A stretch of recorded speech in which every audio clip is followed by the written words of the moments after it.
What's up, guys? Welcome to Blake's Garage. Today I'm working on the 4Runner over here, and I replaced the transmission recently. Now, if you have a transmission replacement, you got to take out the starter motor, and unfortunately, once I took out the starter motor and I replaced the transmission worked amazing. No issues with that so far, knock on wood somewhere. That went good. Pain in the ass, but went good. The transfer case started leaking out of the shifter linkage up top, so I got to replace the gasket on that. Don't take that off, just rip it out with the transfer case. That's a better idea, that you won't run into leakage. However, I did do a flush on it. Maybe it was always leaking, I have no idea. So we're back to that. I got to get one more gasket. But now I did the starter motor, because after the transmission swap, I was having intermittent starter motor issues, and I got the easiest way on a 5th gen. This probably works on a 4th gen as well. And I think this is the easiest way to replace the starter motor without having to take off anything but maybe skid plates, depending on what you have. And you got to remove the drive shaft and obviously the starter motor. But let's jump into it. This is my cheat code, baby. 5th gen 4Runner video, down to the nitty gritty. Take off your ground connection, which goes to right here. Boom. Take that off. You have a bolt on the starter motor, which is contained under here. This is your positive. This particular bolt that goes right there, that one will be hot all the time, which goes onto the starter motor right here. That is always hot, so you need to remove the battery. Then you got a little 10 mil up here, that guy, which I'm taking out now. And you have the solenoid wire, which is this one right here. So that one just clicks out and it goes right in that spot, which is the solenoid activation. So then you take out these 14 mil bolts, this one, and you got one up top. It's a little harder to get to. Then it gets fun. Supposedly we got to take that A-arm off right there, and kind of the brake line, and kind of bring it out through here, and possibly remove some of the shielding off of the exhaust manifold. I don't know. I have a plan for another idea. As for my top bolt, long ratchet, longer, skinnier extension, little extension, and a swivel on a 14. That seemed to do the trick right there, so that's good. I'll probably throw my electric ratchet down here. Careful of that O2 sensor. You don't want to get up against that and bend it, but these bolts might even just come out by hand. This is the starter motor. I kind of wiggled it down in here. I'm taking the heat shield off. So first I'm going to take the heat shield off. I got a bolt right under there, so I'll try to position that. What I'm going to attempt to do is literally take apart the starter motor. Wouldn't it be so much easier if I just undid these two bolts right here, boom, boom, and then these two bolts on the back, and just reassemble this in pieces? Because if I could do it in 3 pieces and then just bolt it back together in there, that'd be cool. I mean, yeah, it's a bit of a problem, but maybe it'd be faster. I don't know. Doesn't seem too difficult. These things get rebuilt all the time, so I don't see that much complexity to them. Okay, again, so here's my idea. See those 2 bolts? Throw a socket on there, try to bust those 2 loose, and an 8 mil right here. I put it on quarter, so it's a little bit smaller. Undo these 2 right here, which they're a little smaller, so they are that was actually a 9 mil, sorry. They are a 8 mil there, and this was actually a 9 millimeter. All right, so now I'm taking these screws out of the backside. I flipped it around. You can see if this cat wasn't here, oh my God, it'd be so easy to get out. I also thought about maybe loosening a motor mount and picking the motor up on one side. That could be a good idea. This KDSS is sort of in the way. Mine's actually deleted, so I could remove this line here or bolt and get a little bit more room here, but really it's this differential flange. I mean, if you remove the flange too, you could probably get it out, but that's not recommended because you have a preload on this, so don't do that. Taking these long ass screws out, bolt this out. Okay, and I undid the little power connection, so I think this thing will kind of come apart now into multiple pieces, so you can see how the motor here This is kind of wanting to come out. Now, I don't know if anything's gonna fall out of this, so I'm gonna figure that out in a sec. Okay, so I was able to pull the motor piece out one hand, which is cool. So now I kind of got this, so I don't know if I need to pull this apart or if this is just going to come out now, because I could take off the front flange too, so get a little bit more room here. Might want to 180 this. A lot of just positioning and stuff. But this was kind of where I had the issue, is right here. This flange was kind of too big, but I'm not sure if I can't get a good angle on it now. I'll get back to you on this. Okay, so this piece kind of, there's a couple pieces that fell out of here, but this looks like it's going to come out now, like that. There's a couple little pieces that fell out, so I got to figure out how that goes back together. But yeah, that seemed to be a trick right there, I guess. All right, so here's what we got. We got this piece here, which is the part that kind of springs out, right? Then we got the bearing here. Then we got these little pieces. Now these fell out, so this is where it's kind of gonna get interesting, but you could see that they look like they just go right back into their little spots here.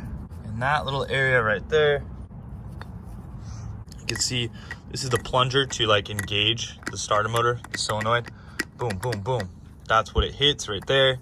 So that's on the backside here, and you can see these little areas right here. You could probably clean up like some contactors, but look at how just nasty all my little posts are on this.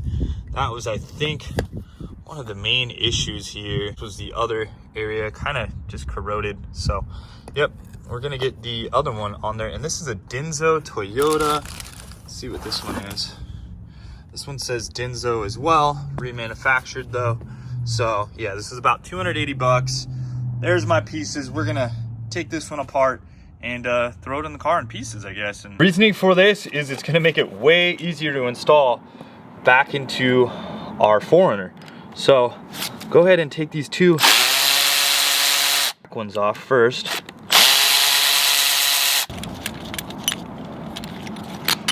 Put those aside. We'll get this guy going right here. 14 mil.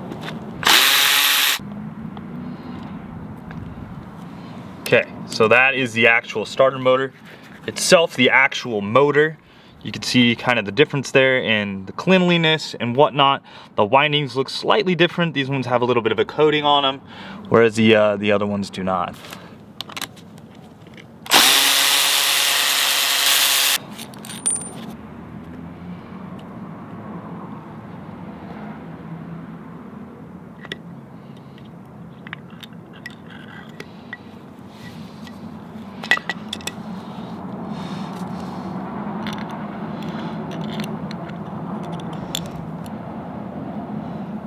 So there is the internal gears. There's that little cog right there, rides on this. The solenoid makes this pop out by pushing on it. You can see that right there. That's the solenoid action, and the motor itself is all right there. So as long as we retain these and screw this back in, this is pretty straightforward. That's the solenoid, right? So when this gets a 12-volt activation, this goes boom and pops that out. We can see we have a little spring on here as well. But all in all, pretty straightforward designs. Because this part is kind of the, I don't know, most delicate or whatever, I'll go ahead and put this in the car first. We'll slide it up in there and try not to lose any of these guys. That's pretty much the only thing that's gonna try to fall out. Put it back on here and insert the screws, and then we'll install the motor. Yeah, that seems pretty straightforward to me, so sick. I am liking this. I'm calling this the starter motor install the easy way. This is kind of the piece that something could fall out of. You got these little guys that ride right there, these little pieces, and then this gear could also kind of pop out. But you know, just keep in mind, it's pretty straightforward. That is how it looks. Put it back together like that if it does pop out. So it's gonna go into this housing here, which this housing has this little spring. I might just take this spring out right now, set it aside, and I'll put that spring back. But that is the little plunger for the solenoid. Boom, boom, boom, boom. That's what it does. It gets a 12-volt hit and tells that to engage think this is called the starter Bendix right here, which is basically this little gear, and it pushes out on this gear here and engages it into the flex plate. Put those two pieces back together. They're in there. And now I'm gonna go ahead and reinstall those screws. Now that I've kind of bolted it together, I'm spinning the starter. Now we'll put back in the motor. The motor just literally seats right there. And then there's a little jumper, right, that goes to right here. So pretty easy, guys. I think this is the best way to do this. I don't know. Maybe that way is faster. I don't want to take out that bolt and that control arm. Maybe call me stupid. Let me know. I don't know. This way seems smart to me. But you do have to take the drive shaft out. That is, that's a must. I didn't show that step. Boom, drive shaft right there. That is going to make your life much easier. It's just 4 bolts. No okay, so if you skip the part where I show you this, now you're here because you're wondering, why can I not get the motor back into that freaking case? It should be so easy. It is kind of easy. You just got to look at it and notice that there is a slight little key mark right there. So that little key mark there goes to that slot right there. So this is not going to drop in at all until you get it. Look, so we want to have it like this, and you can reference it by where this little wire comes out, and also by these screws are, you know, obviously going to line up between here and here. But if you rotate right there and just sits, boom, falls right in there. And then you can reinstall your old screws. So this is going to be my core. It'll go back to Toyota. I am kind of curious. I kind of want to look at my the solenoid here too as well, just to see if I can clean it up. But you know, this could be also a way that you do a trailside repair. If you know that one thing in this thing is messed up, you know, maybe you change out the motor, maybe you change out the solenoid, I don't know. Something you might be able to just do, and it could get you by for a little bit. So this is for sure the cheat code. I think I've been working on this about, I don't know, 45 minutes, something like that, maybe an hour. But this is the cheat code. You freaking just rebuild starter motor in the car, and I think this is gonna save you a ton of time and effort. Just like people say, you have to take the heat shield off of the exhaust manifold and all that. That does not sound fun to me. That sounds like a broken bolt nightmare. So yeah, this is pretty rad. I like this. Just torque it down evenly and we should be good to go. Boom. So now I'm just putting it up here. Just flip it around 180.